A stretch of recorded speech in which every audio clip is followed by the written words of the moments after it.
पूरी तरह से कमरान जी जैसे हम लोग को ठगा उसी तरह से ठगेंगे।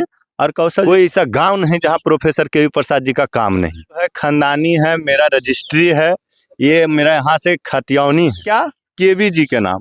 केवी जी अपने शासन काल में हायर एजुकेशन मिनिस्टर रहते हुए 123 स्कूल खुलवाए थे पूरे गोविंद। केकरा देबो वोटवा केवी जी के देबो हमनी घर के में है हसन तो कौशल यादव के कहां कौशल यादव कब जी देखो की बार आनंद प्रियदेव प्रोफेसर केवी प्रसाद का बेटा 100% जीतने वाले हैं। कि हम अभी गोविंदपुर विधानसभा में हैं और यहाँ से बातचीत करते हैं, युवा भी है और बुजुर्ग भी है। यहाँ से जानने का प्रयास करते हैं कि 2025 में जो विधानसभा का चुनाव होने वाले हैं, जो किनको वोट देंगे। बहुत सारे दावे कर रहे हैं कि हम इस पार्टी से खड़ा होंगे, इस पार्टी में जा रहे हैं, मिल रहे हैं, माफी मांग रहे हैं। तो यहाँ पे बुजुर्ग हैं, इनसे बातचीत करते हैं कि क्या किनको वोट देंगे। की चाचा केकरा देबो वोटवा केवी जी के देबो हमनी घर के में है हसन तो कौशल यादव के कहां कौशल यादव कब जी देखो वो ना वो कुछ ने जीत के कुछ देखो रहे थे काहे ना वो अबेर करो तीन तो कुछ नहीं करल कुछ नहीं कर कोई बोलते नहीं। तो अबरी किनको मन में ठाने किनको वोट दीजिए? हमने मंत्री जी के कभी जी के हाँ हां तो वो एरिया में घर एरिया आदमी है तो आपको इलाका पता है कि कुछ कौशल देखो यादव को कुछ। वोट नहीं देना। हां नहीं वोट देना। देखिए और यहाँ पे युवा इनसे जानने का प्रयास करते हैं। बोलिए सर। सबसे नमस्कार। पहले अकबरपुर दस्तक में स्वागत है।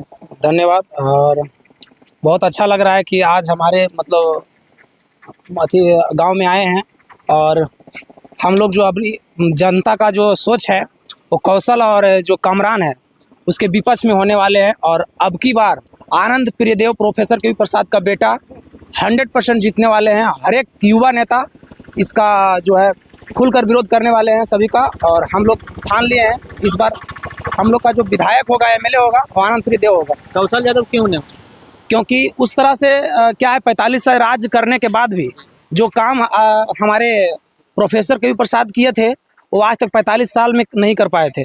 तो हम लोग युवा जो हैं, युवा आज देख रहे बेरोजगारी का इतना बड़ा समस्या है और बेरोजगारी को देखते हुए हम लोग इसको चुने हैं। जी तो क्या कुछ केवी यादव जी शिक्षा मंत्री रहते हुए विकास किए हैं जो इनको आप बोल रहे हैं कि इन्हीं को वोट देंगे? देखिए शिक्षा मंत्री की बात रहा तो शिक्षा मंत्री में उतना बहुत सारा जो काम था वो किए हैं, अपना काम है ना। और जब शिक्षा मंत्री थे उस टाइम तो हम नहीं थे, क्या किए नहीं किए हमको पता नहीं है। और हमारे लेकिन बहुत सारा अभी भी सुन रहे हैं, जैसे भी दादाजी ने बोले हैं कि हमारे जो केवी प्रसाद थे बहुत सारा काम किए हैं। तो बहुत सारे लोग बोल रहे हैं, इसलिए हम उस चीज़ को देखते हुए कर रहे हैं सर। तो क्या मन में ठाने हैं? एकदम अबरी एमएलए बनाना है एकदम। तो किस पार्टी से आपको लग रहा है कि चुनाव लड़ेंगे? आनंद प्रियदेव जी। बिल्कुल आनंद प्रियदेव अब की बार जनसुराज पार्टी से, जो कि उभरा हुआ पार्टी है और बिहार का तीसरा आंख है, जी तो उसी से लड़ेंगे। तो आरजेडी वाला बोलते हैं कि ये जो थे प्रशांत किशोर हैं बीजेपी का एजेंट है। तो क्या लग रहा है कि आप वोट दीजिएगा? नहीं नहीं ऐसा नहीं है। हम लोग अभी जनसुराज से आए हैं और 100% मतलब इसमें टिकट लिए हैं और इसी से लड़ने वाले हैं और हम लोग पूरी तरह से इनको वोट देने वाले हैं। तो युवा से क्या कहना चाहते हैं गोविंदपुर बस विधानसभा में? युवा से यही संदेश देना चाहते हैं कि अब की बार जो है बहुत सारा हम लोग छले हैं एक दूसरे से, है ना। कौशल भी हम लोग का छला है और कमरान भी सिर्फ हवा में बात किया है। अभी तक एक भी काम कोई किसी प्रकार को नहीं दिख रहा है। अभी हम आप लोग से बोलना चाहेंगे कि अभी पूरे गोविंदपुर प्रखंड का जितना भी युवा है एक मतलब सोच के साथ एमएलए बनाइए और देखिए कि किस तरह से आप लोग को रोजगार मिलता है। बोले थे कमरान जी की दूधिया रोशनी से गोविंदपुर को ये जोला कर देंगे। तो क्या कुछ किए हैं? कुछ भी नहीं किया। दूधिया रोशनी तो बात की बात है, यहाँ पे तो अभी सड़कें नहीं बना है, कुछ नहीं बना है, सिर्फ बातें बड़ा बड़ा, कुछ भी काम नहीं, कुछ किसी प्रकार का कोई काम नहीं हुआ है। कोई काम नहीं। बिल्कुल। बोलिए आपको क्या लग रहा है? मीडिया साहब पहले तो आपको धन्यवाद। जी आप तो ग्राउंड रिपोर्ट लेने आए हैं तो इसके लिए तो हम बहुत बहुत धन्यवाद देते हैं कि आपके जैसा मीडिया वाला अगर ये करने लगे तो नेताजी को हालत खराब रहेगी। सच्चाई ग्राउंड पे यही है कि एक तो 50 साल तो राज किए, तो बोलते हैं कि हमको तो 50 साल से राज किए हैं, वो तो मेरा खानदानी है। हाँ? आज तक बोल रहे हैं कि मेरा खानदानी है। तो क्या राज डायरेक्ट बोलता है कि मेरा जो है खानदानी है, मेरा रजिस्ट्री है, ये मेरा यहाँ से खतियौनी है, यहाँ केवाला नहीं है। इसी तरह से वो बोल के डरा के धमसा से वो वोट लिए 50 साल। और हमारे कमरान जी पर बहुत विश्वास किए जनता, और ख़ास करके हम लोग जैसे जवान, इसलिए किया कि शिक्षा से वो बहुत बड़ा महत्वपूर्ण बात बोले थे कि अगर गोविंदपुर, रो, कौआ कोल, अगर ये तीनों जगह में हमने खान सर का ब्रांच ला देंगे। हाँ ये तो बोले होंगे, आप भी सुने होंगे। तो ये सब बीपीएससी की तैयारी करवा बहुत चीज, वो तो बोले कि बीटेक, इंजीनियरिंग, ये चीज करवा देंगे, वो चीज करवा देंगे। आज तक हमको नहीं लगता है कि एगो प्राइमरी स्कूल भी खोले हैं। जी। एक तो प्राइमरी स्कूल, और बोलते हैं क्या, केवी जी के नाम। केवी जी अपने शासन काल में हायर एजुकेशन मिनिस्टर रहते हुए 123 स्कूल खुलवाए थे पूरे गोविंदपुर विधानसभा में। उसका साक्षात मेरे गांव में है। आपको अगर पूछिएगा कि कौन कौन गांव में है तो हम नहीं होगा तो लिस्ट निकाल के दे देंगे।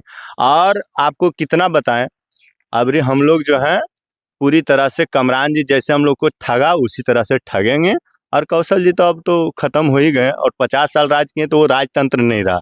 अब जो आ गया है नौजवानों का, अपडेट चाह रहे हैं। हाँ एकदम अपडेट। जब पुराना सॉफ्टवेयर नहीं 4G यहाँ नहीं काम कर रहा, 5G पर आ गया तो अब कहाँ से पुराना।